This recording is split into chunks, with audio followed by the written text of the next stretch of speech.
कौन कौन सी है। ठीक है, 2 बोन्स आपको मिल सकती है। ये आपको एग्जाम में तो 2 बोन्स मिलेगा, लेकिन पढ़ना तो आपको सब है ना बच्चों। क्यों पढ़ना है? क्योंकि आपको कंपैरेटिव स्ट्रक्चर पढ़ रहे हो। आपके थ्योरी कोर्स में अभी कंपैरेटिव स्ट्रक्चर है, इसीलिए आपको ये पढ़ना ही है। ठीक है बच्चों, यहाँ पे आप क्या पढ़ रहे हैं? एम्फीबिया मतलब फ्रॉग। फ्रॉग को फीमर बोन पढ़ रहे हैं। फीमर बोन के कम से कम आपको 5 कैरेक्टर, तो इसमें नॉर्मल कैरेक्टर है जो बिल्कुल आपको पता होने चाहिए, है ना। सबसे बॉडी की सबसे कैसी बोन है?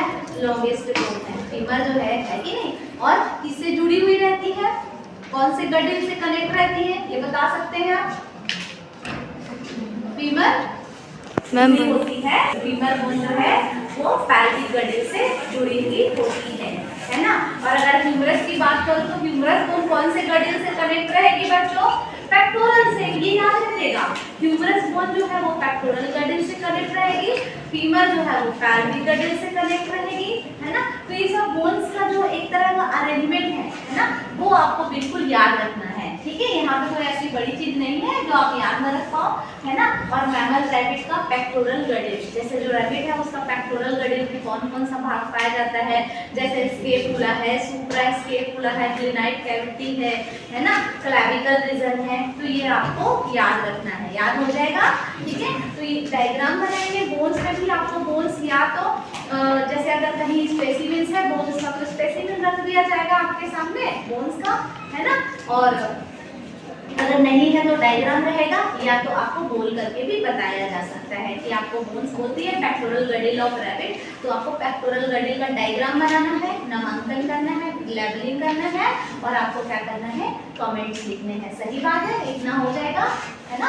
एम्फीबिया भी वैसी है, एम्फीबिया, रेप्टाइल, बर्ड्स, है ना। इन सब का क्या करना है? पेक्टोरल पैल्विक गडिल भी आप लोग अच्छे से पढ़ लेना। लिम्ब बोन में कौन सी बोन आ जाएगी? फोरलिम्ब बोन और हेड लिम्ब बोन। ये तो क्लियर है ना, ये बहुत ही क्लियर है बच्चों। देखो लिम्ब बोन जो है वो 2 ही प्रकार की होती है, फोरलिम्ब बोन और हेड बोन, है ना। फोरलिम्ब बोन में आपका आ जाता है सबसे पहला बोन जो कि ह्यूमरस है, उसके बाद फिर रेडियस अल्ना, फिर कार्पस। हेड लिम्ब बोन में क्या आ जाता है? फीमर आ जाता है, टिबिया फिबुला आ जाता है, और टार्सल आ जाता है। इतना क्लियर। अपर पेक्टोरल, नीचे वाला पैल्विक। पैल्विक बोन 3 बोन से मिलकर के बनता है। एकदम क्लियर है बच्चों, बस आपको थोड़ी थोड़ी सी प्रैक्टिस करनी है। पैल्विक बोन 3 बोन से मिलकर के बनता है, 3 बोन के फ्यूजन से मिलकर बनता है, जिसको हम बोलते हैं इलियम, इस्कियम और प्यूबिस।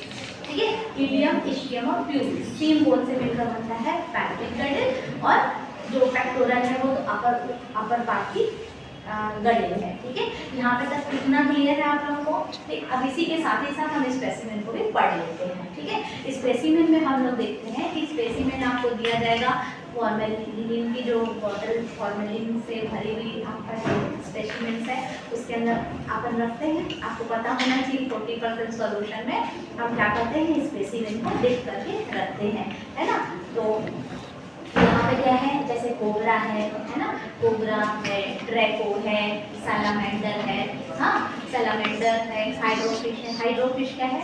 पानी में पाया जाने वाला सांप। ठीक है, उसके बाद इक्थियोफिश, 5वें नंबर का क्या है बच्चों? इक्थियोफिश है। इक्थियोफिश जो है ऑर्डर एपोडा का मेंबर है। एपोडा मतलब ऐसा एनिमल जिसका फूड एब्सेंट है ना, लेकिन वो है एम्फीबिया का मेंबर, इसलिए हम, लेकिन वो है कॉर्डेटा भी है, नॉन कॉर्डेटा नहीं है। ठीक है, उसमें फूड नहीं है, लेकिन वो क्या है? कॉर्डेटा का मेंबर है बच्चों। हाँ, और यहाँ पे क्या है? एलाइटस। एलाइटस ये फ्रॉग का ही वैरायटी है। ठीक है, और ट्राइगोन, ट्राइगोन जानते हैं? ट्राइगोन क्या है? ये स्टिंगरे भी बोलते हैं ट्राइगोन को, है ना। उसके स्टिंग में स्पाइन होता है, इसलिए उसको स्टिंगरे भी बोलते हैं। पाइथन, अजगर, है ना। रेकोपोरस उड़ने वाला मेंढक। रेकोपोरस क्या है बच्चों? उड़ने वाला मेंढक होता है, इसे हम क्या बोलते हैं? रेकोपोरस और कैमेलियन। ठीक है, तो ये कुछ ऐसी चीजें हैं जो कि आपको कम से कम पढ़नी है और एग्जाम में आने की संभावना रहती है। और वाइवा आपका 5 नंबर का होता है और सेशनल आपका 5 नंबर का। ठीक है बच्चों, तो अच्छे से स्टडी करिए और